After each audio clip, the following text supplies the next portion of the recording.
Siemens and Tobea are making more than 250 beaches in Greece and around the world accessible with SeaTrack, improving quality of life and ensuring equitable opportunities for all.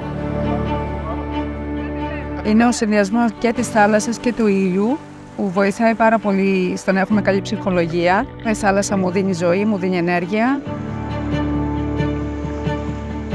Η σχέση μου με τη θάλασσα ήταν πάντα καλή, γιατί έχοντας γεννηθεί δίπλα στη θάλασσα, ήταν εύκολο για μένα να μπορώ να περνάω τα καλοκαίρια μου παρέα με τη θάλασσα.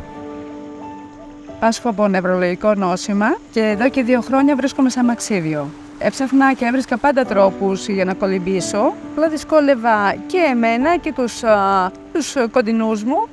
Μου φαίνονταν βουνό να μπορώ να μπω πάλι στη θάλασσα και να κολυμπήσω, ώσπου εμφανίστηκε το SeaTrack.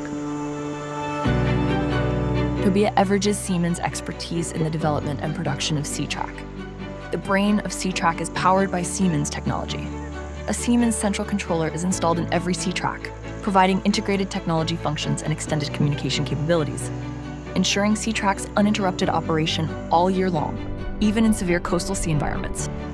Νιώθεις αυτόνομος, είσαι αυτόνομος, κάθεσαι στην καρέκλα και με ένα κουμπί μπαίνεις και βγαίνεις από τη θάλασσα. Οπότε είναι πολύ πιο εύκολο να απολαύσεις τη θάλασσα. Πλέον είναι πιο ολοκληρωμένο όλο το κομμάτι του να έρθω να κολυμπήσω. Σου προσφέρει έναν διάδρομο εύκολο ώστε να φτάσεις δίπλα στην καρέκλα. Σου προσφέρει θέση πάρκινγκ, ντους, αποδυτήριο.